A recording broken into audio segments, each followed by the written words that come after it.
আমার স্বামী আজ অফিস থেকে ঈদের বেতন বোনাস পেয়েছে। হাতে টাকা পেয়েই উনি আমাকে দুপুরে এসে বলল, ঈদ তো চলে এসেছে ঐশী, চলো আজ মার্কেটে যাই, সবার জন্য কেনাকাটা সেরে ফেলি। আমি বললাম, এখন বাইরে প্রচণ্ড রকমের রোদ, রোজা রেখে এত গরমের মধ্যে বাইরে যেতে ইচ্ছে করছে না আমার।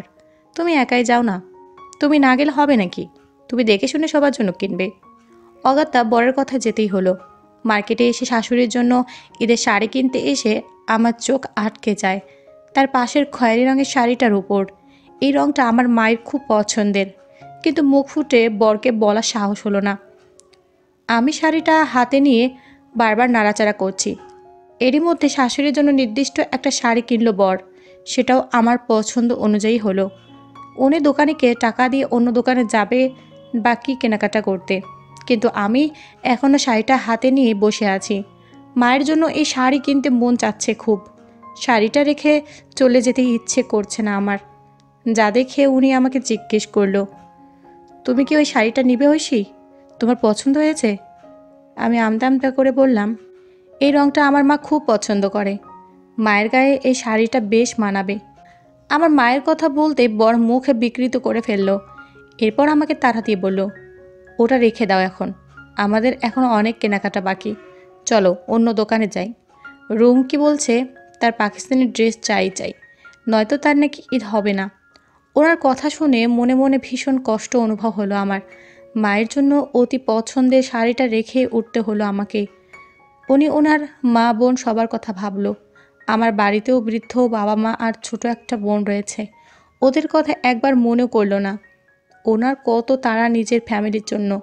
আসলেই যার যার তার। আজ খুব টাকার অভাব বোধ করছি আমি।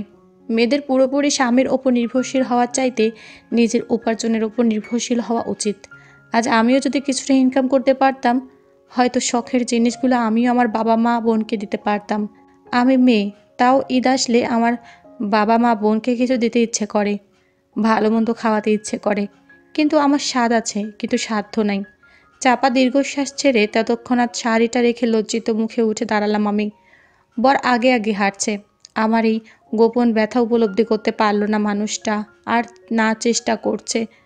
ব্যথিত মুখ নিয়ে আমিও ওনার পেছনে পেছনে হাঁটছি।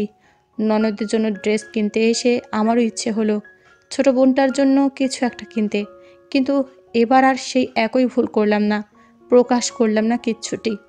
যদি কখনো সম্ভব হয় নিজের টাকা দিয়ে আমি ওদের জন্য মন ভরে কিনব, সেদিন আর কারো কাছে হাত পাততে হবে না। বর বেশ দাম দিয়ে তার বোনের জন্য একটা ড্রেস কিনলো। এরপর একে একে তার ফ্যামিলির সবার জন্য কেনাকাটা শেষ করলো। এরই মধ্যে একটি বার আমার পরিবারের কথা মনেও করলো না লোকটা। লজ্জায় দ্বিধায় আমিও আর ওদের প্রসঙ্গ তুললাম না। সবার শেষে এবার আসলো আমার পালা। উনি আমাকে জিজ্ঞেস করলো, তুমি কি কিনবে ঐশী? তোমার পছন্দ মতো যা ইচ্ছে একটা কিছু কেনো। আমি ততক্ষণাৎ বললাম, আমার কিছু লাগবে না, অনেকটা বেলা হয়ে গিয়েছে, চলো এবার বাসা যাই আমরা, আমার বড্ড ক্লান্ত লাগছে। তা হয় নাকি? সবার জন্য এত কিনলাম আর তুমি কিনবে না? কিছু তো একটা নাও। আমি না হয় পরে কিনবো, আমার বড় মাথা ধরেছে, চলো এবার বাসায় যাই। আসলে এটা ছিল আমার একটা অজুহাত মাত্র, যে শাড়ি আমি আমার মায়ের জন্য কিনতে পারলাম না টাকার জন্য, ওদের দেখে নিজের জন্য নতুন পোশাক কেনার মতো উচ্ছ্বাস আমার ভিতরে কাজ করছে না। এরপর বড় আর জোরাজুরি করলো না আমায়। বাসায় এসে সবার শপিং বুঝিয়ে দিলাম। শাশুড়ি মা একে একে সব দেখলো, নিজের শাড়িটা হাতে নিয়ে উলট পালট করে দেখছে। আর ছেলে ওনাকে জিজ্ঞেস করলো, মা তোমার শাড়ি পছন্দ হয়েছে? হ্যাঁ, শাড়িটা ভীষণ সুন্দর। এরা মা ছেলে শপিং নিয়ে কথা বলছে। এক ফাঁকে আমার শাশুড়ি তার ছেলেকে জিজ্ঞেস করলো, আমাদের সবার জন্য তো আনলি, তো শ্বশুর শাশুড়ির জন্য কিছু আনছিস? না, ওনাদের জন্য কিছু আনিনি মা, ওনাদের তো গত বছর ঈদেও দিয়েছি, এবার হাতে টাকা পয়সা বেশি একটা নাই। আমার বাবা মাকে নিয়ে স্বামীর এরকম অনীহামূলক মন্তব্য শুনে চোখ ভিজে উঠল আমার। কান্না লুকাতে দ্রুত ওখান থেকে নিজের রুমে চলে গেলাম আমি। রুমে আসতেই ছোট বোনের কল। বোন উৎসুক মুখে আমায় জিজ্ঞেস করলো, আপু তোরা নাকি শপিংয়ে গিয়েছিলি আজ? হ্যাঁ গিয়েছি, তাতে তোর কি? বোনকে বেশ শক্ত কণ্ঠে বললাম কথাটা আমি। আমার কথা সম্পূর্ণ অগ্রাহ্য করে বোন বলল, আমার জন্য কিছু আনছিস আপু? বোনের কথা কোনো জবাব দিতে পারলাম না আমি। আমার চোখ দিয়ে গড়িয়ে পড়ছে কেবল নীরব অশ্রু।